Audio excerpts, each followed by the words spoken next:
धार्मिक city YouTube channel पर आपका एक फिर से स्वागत है। विक्रम बेताल की कहानी।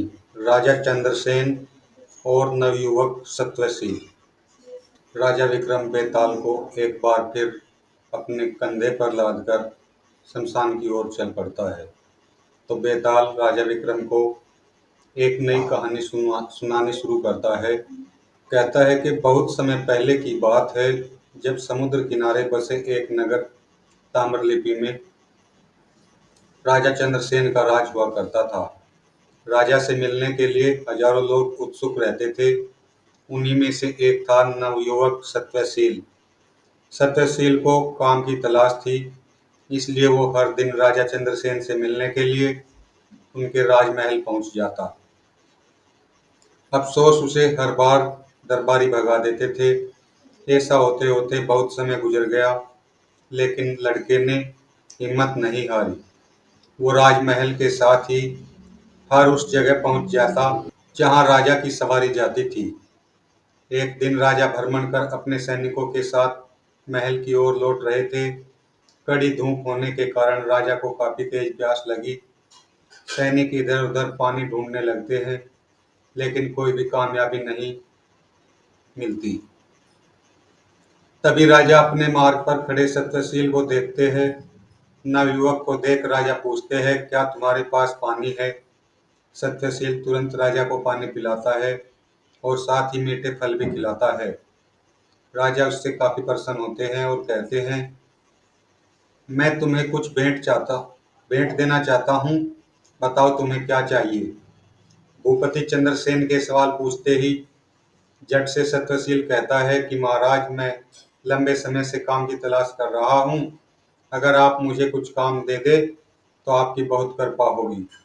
इतना सुनते ही राजा तुरंत उसे अपने दरबार में नौकरी दे देते हैं और कहते हैं कि उसके द्वारा पिलाए गए पानी का उपकार वो जीवन भर याद रखेंगे। वक्त बीतता गया और अपनी प्रतिभा की वजह से नवयुवक राजा का बहुत करीबी बन गया। एक दिन भूपति चंद्रसेन सत्यशील से कहता है, हमारे नगर ताम्रलिपि में बेरोजगार काफी बढ़ गई है। इसके लिए हमें कुछ करना चाहिए। इतना सुनते ही नवयुवक कहता है, आप हुक्म कीजिए महाराज। राजा कहते हैं, हमारे पास एक टापू है जो काफी हरा भरा है। अगर वहां कुछ खोजे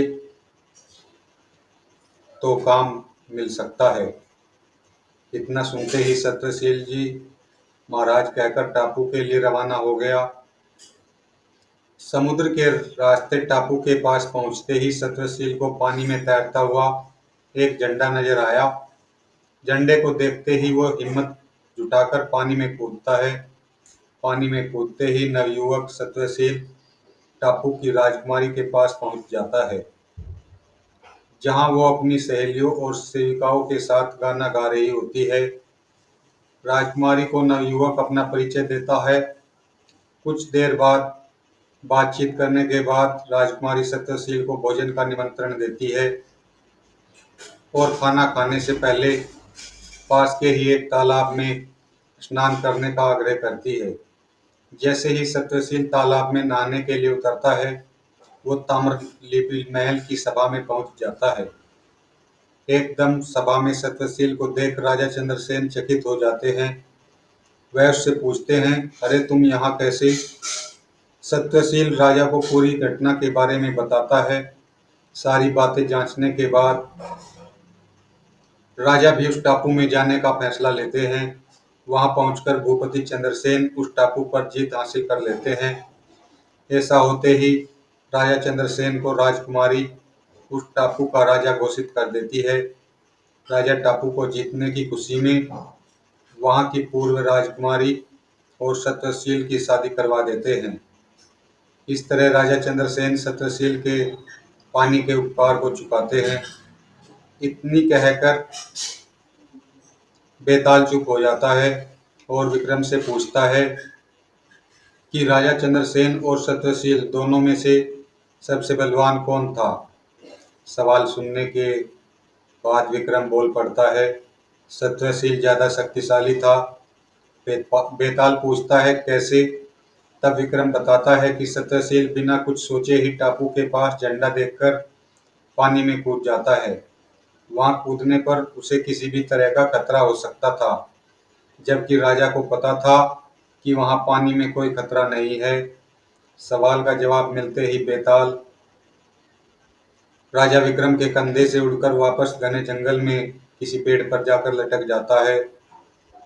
हमें इस कहानी से सीख मिलती है कि हिम्मत कभी नहीं हारनी चाहिए और कर्म लगातार करते रहना चाहिए। नमस्कार।